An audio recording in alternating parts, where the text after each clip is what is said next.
সিলেটের ছাত্রলীগ নেতার চাপাতির কোপে আহত কলেজ ছাত্রী খাদিজা স্কয়ার হাসপাতালে আশঙ্কাজনক অবস্থায়। শিক্ষার্থীদের বিক্ষোভ, দৃষ্টান্তমূলক শাস্তি দাবি।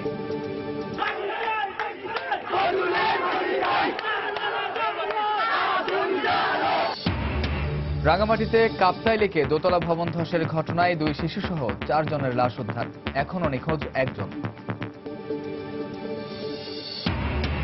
ফরিদপুরের পর এবার চট্টগ্রামে বেসরকারি হাসপাতালে জীবিত নবজাতককে মৃত ঘোষণা। মৃত্যু সনদ দেওয়ার পর ভর্তি করা হলো আরেক হাসপাতালে।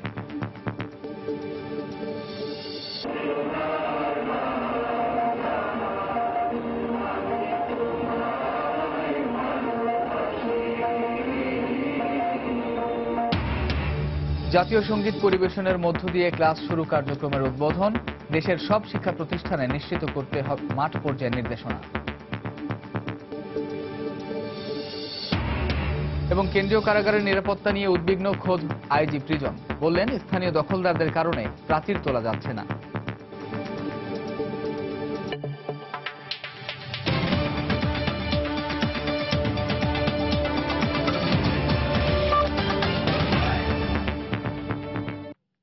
প্রবাসের সময় সঙ্গে আছি আমি কামরুজ্জামান মামুন। সিলেটের ছাত্রলীগ নেতার চাপাতির কোপে আহত কলেজ ছাত্রী খাদিজার অবস্থা আশঙ্কাজনক। তাকে বাঁচাতে রাজধানীর স্কয়ার হাসপাতালে প্রাণান্ত চেষ্টা চালিয়ে যাচ্ছেন চিকিৎসকরা। প্রেমের প্রস্তাবে রাজি না হওয়ায় খাদিজাকে কুপিয়ে গুরুতর জখম করে শাহজালাল বিশ্ববিদ্যালয়ের ছাত্রলীগের সহ সম্পাদক। সোমবার বিকেলে এমসি কলেজ ক্যাম্পাসে এ ঘটনা ঘটে। পরে মঙ্গলবার পরিবারের পক্ষ থেকে মামলা করা হয়।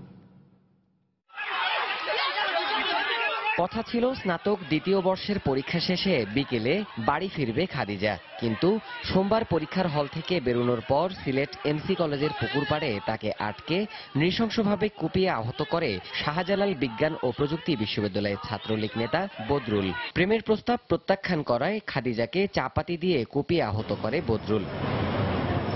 খাদিজাকে প্রথমে সিলেটে চিকিৎসা দেওয়া হলেও মঙ্গলবার সকালে ভর্তি করা হয় রাজধানীর স্কয়ার হাসপাতালে। আমরা জ্ঞান ফিরাবো না, 72 আওয়ার্স পর্যন্ত ইলেকটিভলি ওকে জ্ঞান ফিরতে দেওয়া হবে না। এমন ভাবে তাকে কোপানো হয়েছে যে তার মাথার যে খুলি আছে, মাথার যে স্কালবোন, যেটাকে খুলি বলে আমরা সাধারণত, এইটা ভেদ করে তার ব্রেন ইনজুরি হয়েছে। সবকিছু মিলিয়ে ওনার কন্ডিশন খুবই খারাপ। এই ঘটনায় একটি হত্যা চেষ্টা মামলা দায়ের হয়েছে বলে জানিয়েছে পুলিশ।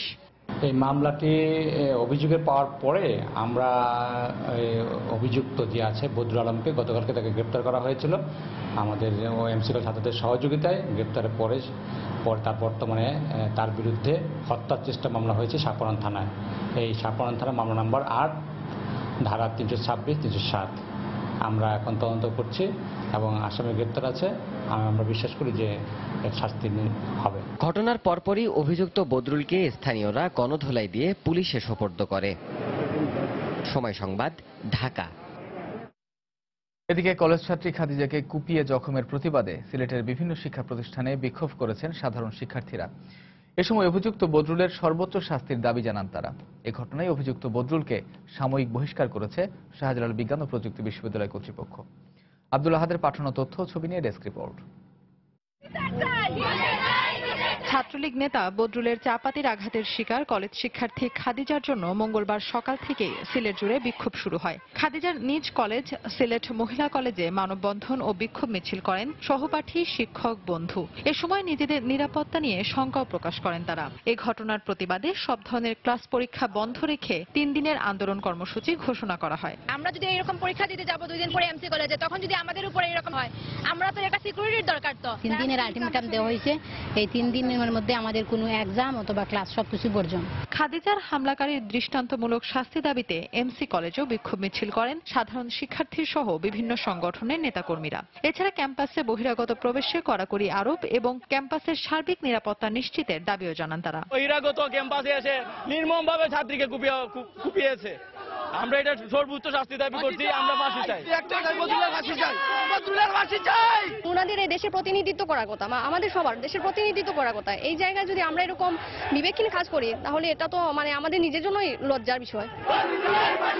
এদিকে শাহজালাল বিজ্ঞান ও প্রযুক্তি বিশ্ববিদ্যালয় ছাত্রলীগের সহ সম্পাদক অভিযুক্ত বদরুলের বিরুদ্ধে ব্যবস্থা নেওয়ার দাবি জানালেন ছাত্রলীগের নেতাকর্মীরাও। উপাচার্য জানালেন, বিশ্ববিদ্যালয়ের কাঠামো অনুযায়ী বদরুলের শাস্তি নিশ্চিত করা হবে। সে যে নৃশংস ঘটনা ঘটাইছে সেই ঘটনার আমরা তীব্র নিন্দা করি। আইন শৃঙ্খলা বাহিনীর প্রতি আমরা আকুল আবেদন জানাইতেছি যে যত দ্রুত সম্ভব তার দৃষ্টান্তমূলক শাস্তির ব্যবস্থা করার জন্য। ব্যাপারটি আসলে অত্যন্ত মর্মান্তিক। আমি মনে করি যে রাষ্ট্রীয় বিধির আলোকে, আইনের আলোকে এটির যথাযথ বিচার হওয়া উচিত। কৃষকদের অবশ্যই তার আইন দ্বারা পরিচালিত হবে এবং যথাযথ ব্যবস্থাই নেবে। একই দিনে সিলেটের অন্যান্য শিক্ষা প্রতিষ্ঠানেও খাদিজা বেগম নার্গিসের ওপর হামলার প্রতিবাদে বিক্ষোভ হয়েছে। সময় সংবাদ, সিলেট। সিলেটের ছাত্রলীগ নেতার হামলায় গুরুতর আহত খাদিজার মা জানিয়েছেন, তাদের বাসায় অভিযুক্ত বদরুল কয়েক মাস লজিং থেকে খাদিজাকে প্রাইভেট পড়াতো। তখন থেকে তাকে উত্ত্যক্ত করত সে। প্রায়ই ফোনে খাদিজাকে বদরুল অকথ্য ভাষায় গালাগাল করত বলেও জানান তারা। এই ঘটনার সুষ্ঠু বিচার দাবি করেছেন খাদিজার পরিবার। বাসায় 4 মাস থাকছে, তখন বিভিন্নভাবে ও আমাদের বাসার ডিসিপ্লিনটা মেনে নেয়নি, যার কারণে আমার আঙ্কেল ওকে বিদায় করছে। ওগুলোর মোবাইলে ফোন দিয়া গালি যেতা মুখে দেওয়া করে। আমার বাবার সমান দিন রাজি হইতো, তা কইলে অনেকে বলে আমি রাজি আছি, আমি বাবা আমার বাচ্চা ভালো লাগাতে তুই কিলে আমার বাচ্চারে কাটলে আমার বাচ্চারে। সিলেটে কলেজ ছাত্রী খাদিজার উপর হামলাকারী ছাত্রলীগ নেতাকে কোনোভাবে ছাড় দেওয়া হবে না জানিয়ে স্বরাষ্ট্রমন্ত্রী আসাদুজ্জামান খান কামাল বলেছেন, অপরাধী যেই হোক তাকে আইনের আওতায় আনা হবে। মঙ্গলবার দুপুরে সচিবালয়ে সেক্রেটারিয়েট রিপোর্টার্স ফোরাম আয়োজিত সংলাপ অনুষ্ঠানে একথা বলেন মন্ত্রী। এদিকে ভারতে আটক বাংলাদেশি জঙ্গিদের ব্যাপারে সে দেশের পক্ষ থেকে আনুষ্ঠানিকভাবে জানানোর পরই তাদেরকে ফিরিয়ে আনার উদ্যোগ নেওয়া হবে বলেও জানান তিনি। মাননীয় প্রধানমন্ত্রী কিন্তু এই ব্যাপারে খুবই স্পষ্ট, তিনি কাউকে ছাড় দেন না। সরকারি দল হোক, যেই দল হোক, জোর গলায় বলতে পারি, যেই অপরাধ করেছেন সেই অপরাধীকে আমরা অবশ্যই আইনের দোরগোড়ায় পৌঁছে দিব, বিচারের সম্মুখীন তাকে হতেই হবে। যেই সমস্ত নামগুলো আসছে যে ভারতে ধরা পড়ছে বিভিন্ন জঙ্গি, এইগুলোর কিন্তু অফিসিয়ালি পররাষ্ট্র মন্ত্রণালয় থেকে আমাদের কাছে আসেনি। মামলা হয়েছে, ওয়ারেন্ট হয়েছে, এই ধরনের অপরাধী আমাদের তারা ফেরত দেবে এবং তাদের দেশ থেকে এই ধরনের দাবি করলে আমরা তাৎক্ষণিকভাবে ফেরত দেব। এই ধরনের একটি চুক্তি হয়েছে, আমাদের গোয়েন্দা এবং ভারতের গোয়েন্দার সঙ্গে সুসম্পর্ক রয়েছে। পরবর্তী যেটা ব্যবস্থা সেটা আমরা সরকারিভাবে নেব। রাঙ্গামাটিতে কাপ্তাই লেকে দোতলা একটি ভবন ধসে পড়ে 2 শিশু সহ 4 জনের মৃত্যু হয়েছে। এখনও নিখোঁজ রয়েছেন একজন। 4 জনকে জীবিত উদ্ধার করা হয়েছে বলে জানিয়েছে ফায়ার সার্ভিস। উদ্ধার কাজ চালাচ্ছে ফায়ার সার্ভিস ও সেনাবাহিনী। রাঙ্গামাটি থেকে হেফাজত সবুজের পাঠানো তথ্য ও ছবি নিয়ে ডেস্ক রিপোর্ট। মঙ্গলবার সন্ধ্যা 5:45টায় শহরের মহিলা কলেজ রোডে এসপি অফিসের সামনের একটি দোতলা ভবন হঠাৎ করেই ধসে কাপ্তাই লেকে পড়ে যায়। এরপর কিছুক্ষণের মধ্যেই ভবনের নিচতলা পুরোপুরি পানিতে ডুবে যায়।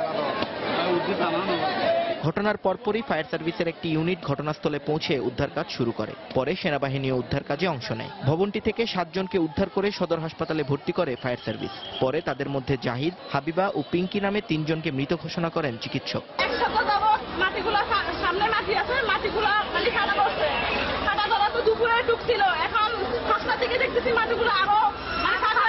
পানিগুলো উপরের দিকে উঠে গেছে, তারপর সবাই যখন বলতেছে বাইরে হওয়ার জন্য, আমি হইতে পারতেছি না, কি বাইরে হবো, সেন্টারে হয়ে গেছি, বাইরে হবো না কি হবো। এরপরে দরজা লক করছি, যে দরজার টুকটা পর্যন্ত খুলে করতে পারতেছি না, কোন রকম আমি বের হইতে। উপরের বাসাগুলি চলে ভালোভাবে উঠে যাচ্ছে এবং নিচের ঘরের 2 পাশে 2টা রুমের সদস্য 5 জন ছিল, 5 জনের মধ্যে 3 জন উদ্ধার করা হয়েছে। লেকের পানি বেড়ে গিয়ে মাটি নরম হয়ে যাওয়ায় এই ধসের ঘটনা ঘটেছে বলে জানায় ফায়ার সার্ভিস। সেনাবাহিনী এবং ফায়ার সার্ভিস যৌথভাবে এই উদ্ধার কাজ পরিচালনা করছে এবং অলরেডি আমরা হাসপাতাল খুঁজে দিয়েছি। 3 জনেই আমরা যতটা জানি মারা গেছে, আর এখন শুনতে আছে 2টা বাচ্চা আছে। ফাউন্ডেশনবিহীন টিন শেডের দোতলা এই ভবনে 30 থেকে 35 জন বসবাস করতেন। সময় সংবাদ, রাঙ্গামাটি। ফরিদপুরের পর এবার চট্টগ্রামে জন্মের মাত্র 2 ঘন্টার মাথায় যথাযথ চিকিৎসা না দিয়ে নবজাতকের মৃত ঘোষণা করার অভিযোগ উঠেছে চিকিৎসকের বিরুদ্ধে। সোমবার রাতে নগরীর বেসরকারি হাসপাতাল সিএসসিআর এ ঘটনা ঘটে। স্বজনদের অভিযোগ, রাত 1টার দিকে সিএসসিআর হাসপাতালে এক শিশুর জন্ম দেন প্রসূতি মা ডাক্তার রিদওয়ানা কাউসার তুষার। কিন্তু কোনোরকম চিকিৎসা না দিয়ে মাত্র 2 ঘন্টার মাথায় নবজাতককে মৃত্যু সনদ দিয়ে প্যাকেট করে পরিবারের কাছে স্থানান্তর করা হয়। বিষয়টি জানার পর প্যাকেট খুলতেই শিশুটিকে নড়াচড়া করতে দেখেন মা রিদওয়ানা কাউসার। এরপরে নবজাতককে মৃত ঘোষণার সিদ্ধান্তে অটল থাকেন কর্তব্যরত চিকিৎসকরা। পরে শিশুটিকে নগরীর ম্যাক্স হাসপাতালে ভর্তি করেন পরিবারের সদস্যরা। এদিকে তদন্তের পর অভিযুক্ত চিকিৎসকের বিরুদ্ধে ব্যবস্থা নেওয়ার কথা জানিয়েছেন সিএসসিআর হাসপাতালের ব্যবস্থাপনা পরিচালক।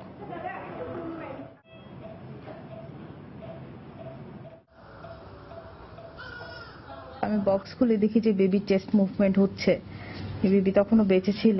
আমি তাড়াতাড়ি আবার উপরে এনআইসিইউ, যেটা বাচ্চাদের আইসিইউ, নবজাতক শিশুদের, ওখানে পাঠাই। ওখানে যিনি ছিলেন ডিউটিতে, সে মানে বাচ্চাটাকে একটু ধরেও দেখে নাই। বাচ্চাটা পাওয়ার পরে বাচ্চা নড়াচড়া ছিল না, রেসপিরেশন নিচ্ছে, কিন্তু তারপর আমরা রিসাসিটেট করলাম বাচ্চাটাকে, হার্টবিটও পেলাম, রেসপিরেশনও পেলাম। এরপরে আমরা রিসাসিটেট করে আমরা সিপেপে রাখলাম। এটা একটা মেশিন যার মাধ্যমে অক্সিজেনটা ওর ভিতরে যাচ্ছে। আমাদের রেসিডেন্ট মেডিকেল ডক্টর অফিসার যিনি আছেন, ওনাকে আমরা তদন্ত চলতেছে। এখানে যদি কারো দোষী সাব্যস্ত হয় তার তো অবশ্যই আমরা এটার অবশ্যই অ্যাকশন যাব। প্রবাসের সময় আরো থাকছে, গার্হস্থ্য অর্থনীতি কলেজকে ইনস্টিটিউট করার দাবিতে বিক্ষোভ, শিক্ষামন্ত্রীর আশ্বাসে সব কর্মসূচি স্থগিত ঘোষণা। ক্লাস শুরুর আগে দেশের সব শিক্ষা প্রতিষ্ঠানে নিয়মিত জাতীয় সঙ্গীত পরিবেশন এবং জাতীয় পতাকা উত্তোলনের আহ্বান জানিয়েছেন শিক্ষামন্ত্রী নুরুল ইসলাম নাহিদ। বিষয়টি নিশ্চিত করতে মাঠ পর্যায়ের শিক্ষা কর্মকর্তাদের তদারকির নির্দেশ দেওয়া হয়েছে বলেও জানান তিনি। মঙ্গলবার সকালে রাজধানীর ঢাকা কলেজে জাতীয় সঙ্গীত পরিবেশনের মাধ্যমে ক্লাস শুরু কর্মসূচির উদ্বোধন শেষে সাংবাদিকদের সঙ্গে কথা বলেন তিনি।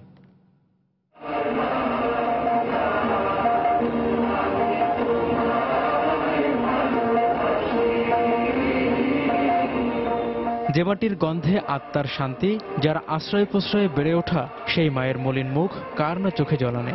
সেই জল মুছে মলিন মুখে হাসি ফোটানোর প্রত্যয়ে তাই একসুরে গেয়ে চলা।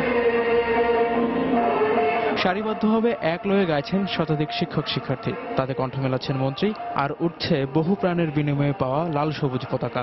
যখন আমি বলি আমার সোনার বাংলা আমি তোমায় ভালোবাসি, তখন এর মাধ্যমে ফুটে ওঠে যে আমি আমার মাতৃভূমিকে ভালোবাসি, তাকে কিছু দিতে হবে আমার, যার ফলে আমরা দেশের জন্য কিছু একটা করব বলে দৃঢ় প্রতিজ্ঞাবদ্ধ হতে পারি। জাতীয় সঙ্গীতটা আসলে আমাদের সব জায়গায়, মানে সকল প্রতিষ্ঠানে গাওয়া উচিত। স্কুলগুলোতে নিয়মিত এমন দৃশ্য দেখা গেলেও কলেজে দেখা যায় কালে ভদ্রে। তাই সবাইকে উদ্বুদ্ধ করতে বেশ ঘটা করেই এমন আয়োজন করল রাজধানীর অন্যতম ঐতিহ্যবাহী শিক্ষা প্রতিষ্ঠান ঢাকা কলেজ। জানানো হলো এখন থেকে নিয়মিতভাবেই চলবে এ কার্যক্রম। জাস্ট 8টা বাজবে, 8টার সময় জাতীয় সঙ্গীত বাজবে, ছেলেরা ওই ক্লাসেই জাতীয় সঙ্গীতটা গাবে। ঢাকা কলেজের এই উদ্যোগকে সাধুবাদ জানিয়ে দেশের অন্যান্য শিক্ষা প্রতিষ্ঠানগুলোকেও প্রতিদিন জাতীয় সঙ্গীত পরিবেশন ও পতাকা উত্তোলনের আহ্বান জানান শিক্ষামন্ত্রী। কলেজ পর্যায়ে যেহেতু ভিন্ন ভিন্ন সময় ক্লাস শুরু হয় বা ইউনিভার্সিটি ভিন্ন ভিন্ন সময় হয়, ভিন্ন ভিন্ন ক্যাম্পাস থাকে, যার ফলে এই জিনিসটা অভ্যাস করা যায়নি। তো ঢাকা কলেজ সেই উদ্যোগ নিয়েছেন, এটা অনুসরণ করে অন্যান্য কলেজ আস্তে আস্তে শুরু করবে এবং আমরা আশা করি যে এটা চলতে থাকবে। এছাড়া ইংরেজি মাধ্যমের শিক্ষা প্রতিষ্ঠানগুলোতেও এই নির্দেশনা বাস্তবায়নের পাশাপাশি জাতীয় ইতিহাস ঐতিহ্যের শিক্ষাদান বাধ্যতামূলক করতে বিশেষ ব্যবস্থা নেওয়া হচ্ছে বলেও জানান তিনি। এটা এগ্রিমেন্টে আসার চেষ্টা করতেছি যাতে আমাদের জাতীয় ঐতিহ্য, জাতীয় মূল্যবোধ সেগুলো রক্ষা করে এখানে পড়তে হবে, বাংলা পড়াতে হবে, ইতিহাস ঐতিহ্য পড়াতে হবে, সেগুলো নিয়ে আমরা একটা সমাধান দেওয়ার চেষ্টা করতেছি। মুক্তিযুদ্ধের চেতনায় দেশকে এগিয়ে নিতে সুশিক্ষায় শিক্ষিত হবার জন্য সকল শিক্ষার্থীর প্রতি আহ্বান জানান শিক্ষামন্ত্রী। তারেকুজ্জামান শিমুল, সময় সংবাদ, ঢাকা।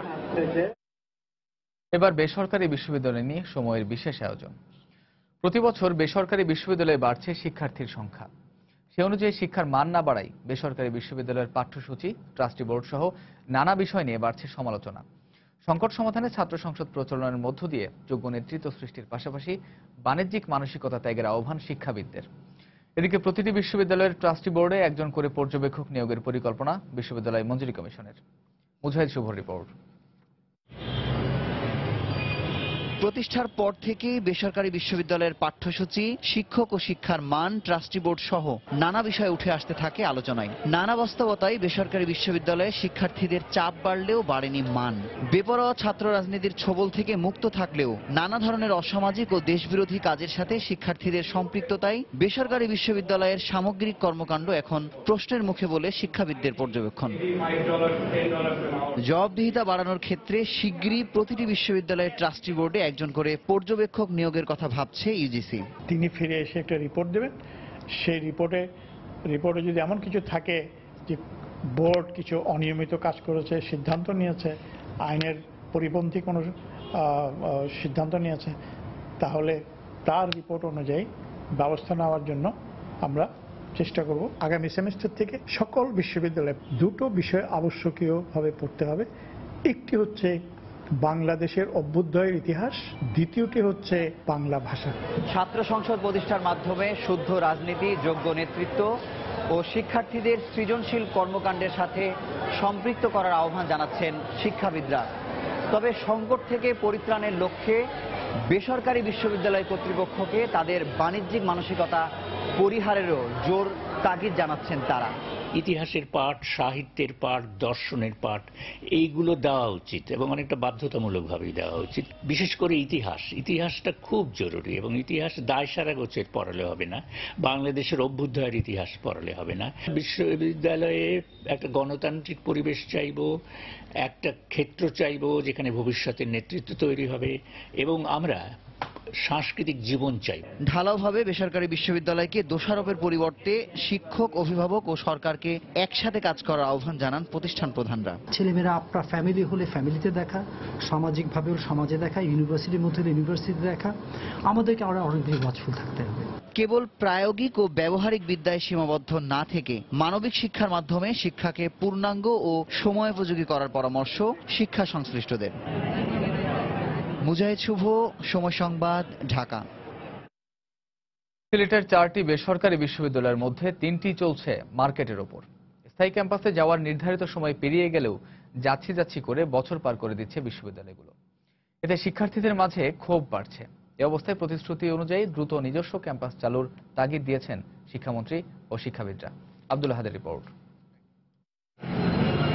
2001 সালে সিলেটে যাত্রা বেসরকারি বিশ্ববিদ্যালয়ের। ওই বছর চালু হয় 2টি বিশ্ববিদ্যালয়। তবে শুরু থেকেই ইন্টারন্যাশনাল ইউনিভার্সিটি নিজস্ব ক্যাম্পাসে পাঠদান চালু করলেও লিডিং ইউনিভার্সিটি স্থাপিত হয় মার্কেটের ওপর।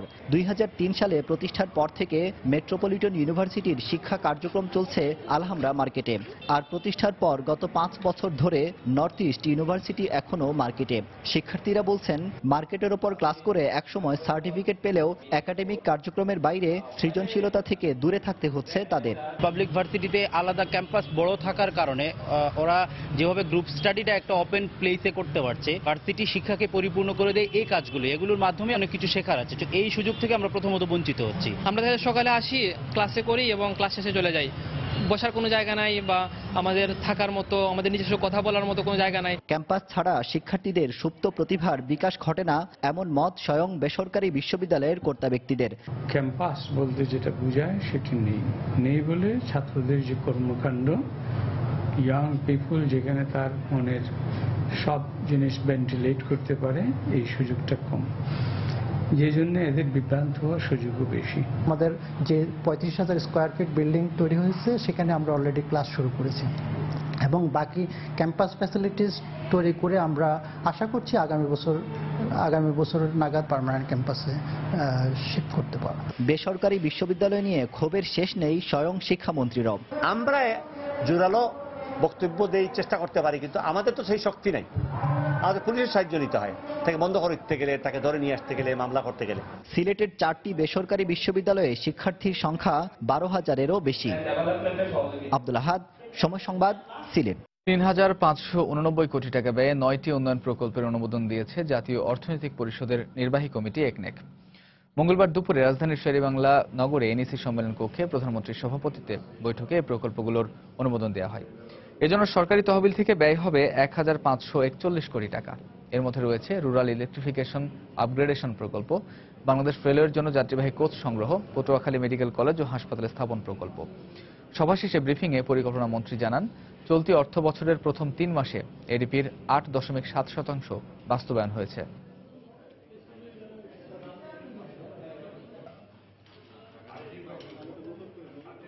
এডিপি বলছে আমাদের জিডিপিতে প্রবৃদ্ধি হবে 6.9, ওয়ার্ল্ড ব্যাংক বলছে 6.8, এখন আমাদের প্রজেকশন হচ্ছে 7.2। এই বছর প্রথম 3 মাসে আমাদের এডিপিতে বাস্তবায়নের পরিমাণ হচ্ছে 8.74 বা 9% বলতে পারেন, এবং টাকার পরিমাণে 10,700 কোটি টাকা। সেপ্টেম্বরে আমাদের মূল্যস্ফীতির পরিমাণ 5.53, যেটা গত মাসে ছিল 5.37। ঢাকা বিশ্ববিদ্যালয়ে অধিভুক্ত গার্হস্থ্য অর্থনীতি কলেজকে ইনস্টিটিউট করার দাবিতে বিক্ষোভরত শিক্ষার্থীরা শিক্ষামন্ত্রীর আশ্বাসে কর্মসূচি স্থগিত করেছে। এর আগে মঙ্গলবার সকালে রাজধানীর নীলক্ষেত মোড়ে অবস্থান নিয়ে সড়ক অবরোধ করে বিক্ষোভ শুরু করেন শিক্ষার্থীরা। এদিন সন্ধ্যায় শিক্ষামন্ত্রীর কাছে দাবি জানাতে রাজধানীর পেনবেজ ভবনের সামনে অবস্থান নেন তারা। শিক্ষার্থীরা দাবি করেন, ঢাকা বিশ্ববিদ্যালয়ের ইউনিট হিসেবে তাদের ভর্তি পরীক্ষা নেওয়া হলেও সার্টিফিকেট দেওয়া হয় কলেজ হিসেবে। দীর্ঘদিন ধরে তারা কলেজকে ইনস্টিটিউট করার দাবি জানালেও কর্তৃপক্ষ সাড়া দেয়নি, তাই বাধ্য হয়ে রাস্তা অবরোধের মতো কর্মসূচিতে নামেন তারা। মন্ত্রী বলেন, আগামী সপ্তাহে বিষয়টি নিয়ে বৈঠকের মাধ্যমে সিদ্ধান্ত নেওয়া হবে। এ সময় 5 ও 6 অক্টোবর ক্লাস ও পরীক্ষা বর্জন সহ সকল কর্মসূচি স্থগিত ঘোষণা করেন শিক্ষার্থীরা।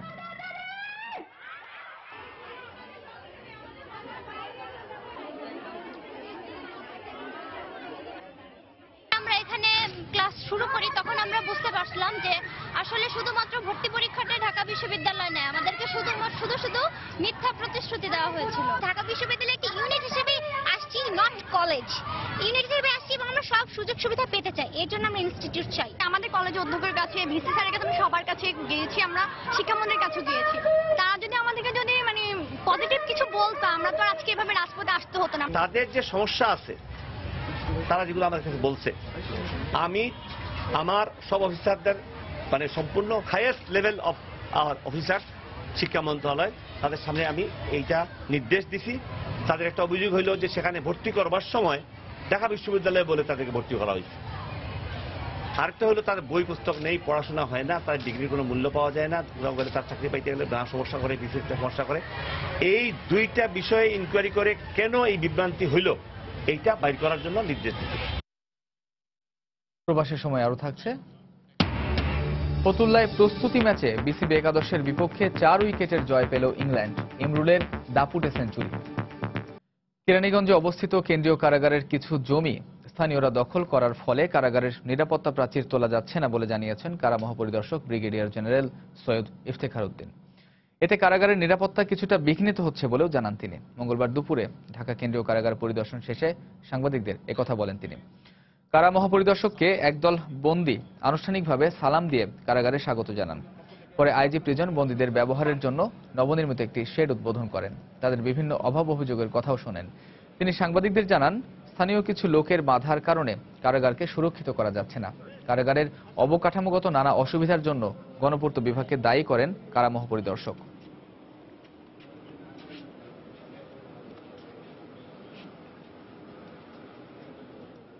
যে কোনো কারণেই হোক বাউন্ডারি ওয়াল আগে সম্পন্ন না করে কারাগারের কার্য সম্পন্ন করা হয়েছে, যার কারণে কিছুটা নিরাপত্তা বিঘ্নিত হচ্ছে। যখনই আমরা বাউন্ডারি ওয়াল করার জন্য আমাদের পিডাব্লিউডি তাদের কন্ট্রাক্টর নিয়ে সেখানে যাচ্ছে, তখন ওখানে ওনারা দা বা অন্যান্য অস্ত্রশস্ত্র সহ তেড়ে আসেন, যার জন্য পিডাব্লিউডি সেখানে কাজ করছে না। রাজধানীর শাহজাহানপুরে গভীর নলকূপের পাইপে পড়ে শিশু জিহাদ নিহত হওয়ার ঘটনায় দায়ের করা মামলায় 6 আসামির বিরুদ্ধে অভিযোগ গঠন করেছেন আদালত। মঙ্গলবার সকালে শুনানি শেষে ঢাকার বিশেষ জজ 5 এর বিচারক আখতারুজ্জামান চার্জ গঠন করেন। সেই সাথে আগামী 18 অক্টোবর সাক্ষ্য গ্রহণের জন্য দিন ধার্য করেন আদালত। 2014 সালের 26 ডিসেম্বর বিকেলে শিশু জিহাদ শাহজাহানপুরের রেলওয়ে মাঠ সংলগ্ন পানির পাম্পের পরিত্যক্ত পাইপে পড়ে যায়। পরদিন রাজধানীর শাহজাহানপুর থানায় দায়িত্ব অবহেলায় একটি মামলা দায়ের করেন নিহতের বাবা নাসির ফকির। রাষ্ট্রপতি আব্দুল হামিদের সঙ্গে সৌজন্য সাক্ষাৎ করেছেন প্রধান বিচারপতি সুরেন্দ্র কুমার সিনহা। মঙ্গলবার বিকেলে বঙ্গভবনে তিনি এই সৌজন্য সাক্ষাৎ করেন। সাক্ষাৎ শেষে রাষ্ট্রপতির প্রেস সচিব জয়নাল আবেদিন জানান, বৈঠকের সময় প্রধান বিচারপতি সুপ্রিম কোর্টের বিভিন্ন কার্যক্রম সম্পর্কে রাষ্ট্রপতিকে অবহিত করেন। এ সময় প্রধান বিচারপতি সারা দেশে বিচারকদের অফিস ও বাসস্থানের অপ্রতুলতার বিষয়টি রাষ্ট্রপতির কাছে তুলে ধরেন এবং এসব সমস্যার সমাধানে রাষ্ট্রপতির সহযোগিতা কামনা করেন। রাষ্ট্রপতি আব্দুল হামিদ সম্ভাব্য দ্রুততম সময়ের মধ্যে ঝুলে থাকা মামলাগুলো নিষ্পত্তির জন্য প্রধান বিচারপতিকে পরামর্শ দেন বলেও জানান রাষ্ট্রপতির প্রেস সচিব।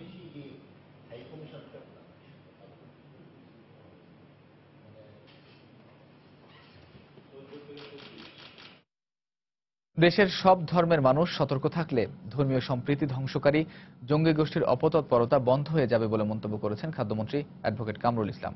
মঙ্গলবার দুপুরে কেরানীগঞ্জ উপজেলা মুক্তিযোদ্ধা কমপ্লেক্স ভবনে হিন্দু সম্প্রদায়ের নেতাদের সাথে এক মতবিনিময় সভায় তিনি একথা বলেন। আজকে জঙ্গি গোষ্ঠীর একটি অপতৎপরতা, তারা পবিত্র ইসলাম ধর্মকে অপমান করার জন্য তৎপর। সমস্ত পৃথিবীতে। বাংলাদেশ আবহমানকাল যেমন বাংলাদেশে হিন্দু, বৌদ্ধ, খ্রিস্টান আমরা একসাথে ভাই ভাই হিসেবে বসবাস করি। আপনাদেরকে সবাইকে সতর্ক থাকতে হবে। ইনশাআল্লাহ কোনো অশুভ শক্তি আমাদের এই আয়োজনকে, এই উৎসবকে প্রাণবন্ত রাখবে, কোন রকম ক্ষতি করতে পারবে না উৎসবের। বিএনপি জামায়াতকে জঙ্গিদের মদতদাতা হিসেবে অভিযোগ করেছেন নৌপরিবহন মন্ত্রী শাহজাহান খান। মঙ্গলবার দুপুরে রাজধানীর জাতীয় প্রেস ক্লাবে এক আলোচনা সভায় তিনি এই মন্তব্য করেন। বঙ্গবন্ধু শেখ মুজিবুর রহমানের হত্যাকারী এবং 1971 সালের যুদ্ধাপরাধীদের সম্পদ বাজেয়াপ্ত প্রস্তাব পাশ করায় জাতীয় সংসদকে ধন্যবাদ জানান তিনি। যে গত 29 তারিখে একটি সিদ্ধান্ত প্রস্তাব পাশ হয়েছে বঙ্গবন্ধু এবং তার পরিবারের হত্যাকারী আর 1971 সালে যে যুদ্ধাপরাধী যাদের বিচার হয়েছে, চিহ্নিত হয়েছে, সম্পদ বাজেয়াপ্ত করা হবে। আমরা ধন্যবাদ জানাই বাঙালি জাতির হৃদয়ের যে অনুভূতি মহান জাতীয় সংসদে আজকে আপনাদের প্রস্ফুটিত করে তুলেছেন। বিএনপি, জামাত এরা সবাই কিন্তু জঙ্গিদের লালন করে, জঙ্গিদের লালনকর্তা, পালনকর্তা, মদতদাতা এবং যত অপকর্মের নায়ক পাকিস্তানের চর। রাজশাহীতে দিনরাত দেবী দুর্গার প্রতিমাকে রং তুলি আঁচড় দিচ্ছেন শিল্পীরা। রাজশাহীর বিভিন্ন মণ্ডপ ঘুরে দেখা গেল এমনই চিত্র। আব্দুল সালামের তোলা ছবিতে সাইফুর রহমান রকির রিপোর্ট। দোরগোড়া হিন্দু ধর্মাবলম্বীদের সবচেয়ে বড় উৎসব শারদীয় দুর্গাপূজা। রাজশাহীর বিভিন্ন মণ্ডপে দুর্গা, কার্তিক, গণেশ, লক্ষ্মী সহ নানা প্রতিমা তৈরির কাজে ব্যস্ত শিল্পীরা। কাদামাটি দিয়ে গড়ে তোলা দেবী দুর্গার প্রতিমায় ভরে উঠছে সনাতন ধর্মাবলম্বীদের মন্দির ও পালবাড়িগুলো। হাতে সময় কম, তাই দিনরাত ক্লান্তিহীনভাবে কাজ করছেন প্রতিমা শিল্পীরা। তাদের নিপুণ হাতের ছোঁয়ায় শেষ মুহূর্তে রং তুলির আঁচড়ে জীবন্ত হয়ে উঠছে প্রতিমাগুলো। একটা নৌকার পর আছে, বোর্ডের পর আছে, এক একজন এক এক টেক্সচারের পর বানানো হচ্ছে নতুন নতুন আইটেম করে। ঘষা মাজার কাজ এখন প্রায় শেষের ভিতর, এখন রঙের কাজ চলছে। পঞ্চমী ষষ্ঠীর মধ্যে আমাদের যা প্রতিমা আছে এখান থেকে সব মণ্ডপে পৌঁছে যাবে। এদিকে পূজা উদযাপন কমিটি শান্তিপূর্ণভাবে দুর্গাপূজা উদযাপনে নানা পরিকল্পনার কথা জানায়। আমরা এই অশুভ শক্তিকে নাশ করার জন্য, দেশের মঙ্গলের জন্য আমরা এই পুজোটা করে থাকি। প্রত্যেকটা পুজো মণ্ডপেরই স্বেচ্ছাসেবক আছেন, তারা এই বিষয়গুলো দেখছেন এবং যদি কোনো সমস্যা হয় সেই বিষয়টি আমাদেরকে অবহিত করছেন এবং জাতি ধর্ম নির্বিশেষে সবাই আমরা অংশগ্রহণ করি। এবারও আমরা সেই প্রত্যাশাই করছি। অবশ্য মেট্রোপলিটন পুলিশের শীর্ষ এ কর্মকর্তা জানালেন, দুর্গাপূজাকে ঘিরে বাড়তি নিরাপত্তা ব্যবস্থা নেওয়া হয়েছে। চেকপোস্টের সংখ্যা বাড়িয়ে দেওয়া হবে। প্রতিটি মণ্ডপে আমরা চেষ্টা করব সিভিল ড্রেসে পুলিশকে রাখার জন্য চেষ্টা করব এবং কয়েকটি মণ্ডপকে ঘিরে একটা করে মোবাইল পেট্রোল রাখা, যাতে কোথাও কিছু সমস্যা হলে তারা সেখানে অ্যাটেন্ড করতে পারে। জেলা ও মহানগর মিলিয়ে প্রায় 450 মণ্ডপে এবার দুর্গাপূজা অনুষ্ঠিত হবে। সাইফুর রহমান রকি, সময় সংবাদ, রাজশাহী। সরকারের খাদ্য বান্ধব কর্মসূচির আওতায় কেজি প্রতি 10 টাকা দরের চাল কালোবাজারের বিক্রির সময় জামালপুরে 94 বস্তা চাল জব্দ করেছে পুলিশ। মঙ্গলবার সকালে সদর উপজেলার হাজিপুর বাজার থেকে চালের বস্তাগুলো জব্দ করা হয়। প্রত্যক্ষদর্শীরা জানান, ডিলার আশরাফ ফারুকের গোডাউন থেকে কর্মসূচির চাল দুটি গাড়িতে করে পাচারের সময় স্থানীয়রা পুলিশে খবর দেয়। পরে পুলিশ এসে ঘটনাস্থল থেকে গাড়িসহ চাল জব্দ করে। এ সময় জিজ্ঞাসাবাদের জন্য গাড়ির 2 চালককে আটক করা হয়েছে। আর ডিলারের বিরুদ্ধে আইনগত ব্যবস্থা নেওয়ার কথা জানিয়েছেন জেলা প্রশাসক। রাতের অন্ধকারে বিক্রি করার যখন উদ্যোগ নেয় তখন এই এলাকার জনগণ যায়, আমরা সবাই মিলে ওই চাউল ধরি। 94 বস্তা চাল দুটি ভ্যানে পেলাম। এটা বিধি মোতাবেক ব্যবস্থা গ্রহণ করা হবে এবং যে ডিলারের সাথে জড়িত তার বিরুদ্ধে আইনানুগ ব্যবস্থা গ্রহণ করার জন্য পুলিশকে আমরা নির্দেশ দিচ্ছি।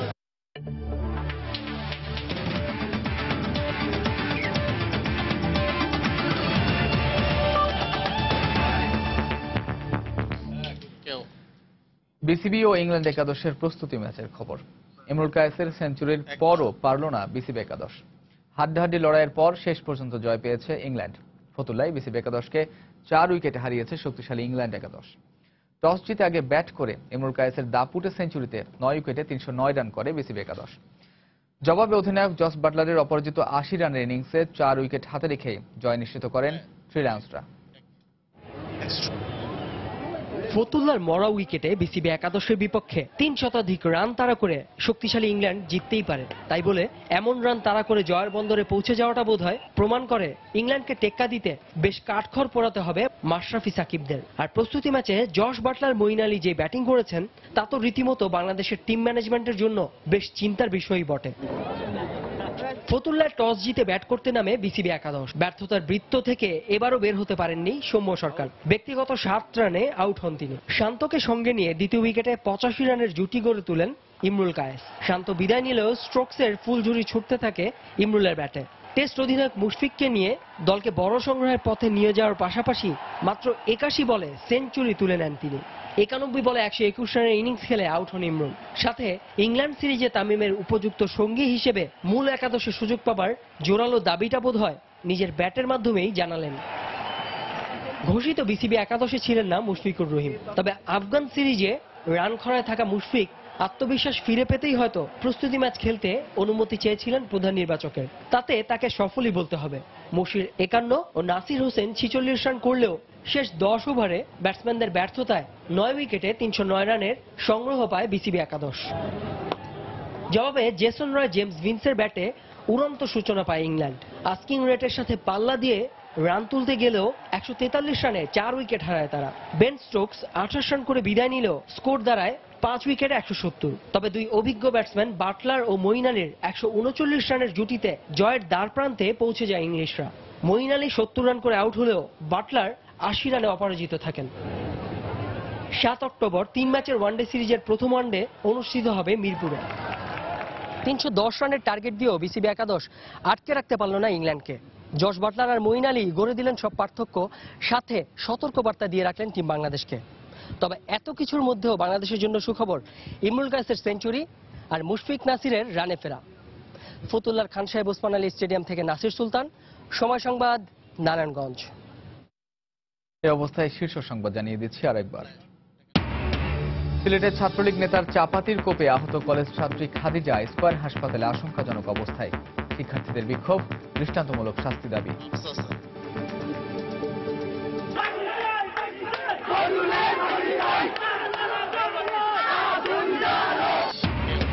রাঙ্গামাটিতে কাপ্তাই লেকে দোতলা ভবন ধসের ঘটনায় 2 শিশুসহ 4 জনের লাশ উদ্ধার। এখনও নিখোঁজ 1 জন। ফরিদপুরের পর এবার চট্টগ্রামে বেসরকারি হাসপাতালে জীবিত নবজাতককে মৃত ঘোষণা। মৃত্যুর সনদ দেওয়ার পর ভর্তি করা হলো আরেক হাসপাতালে।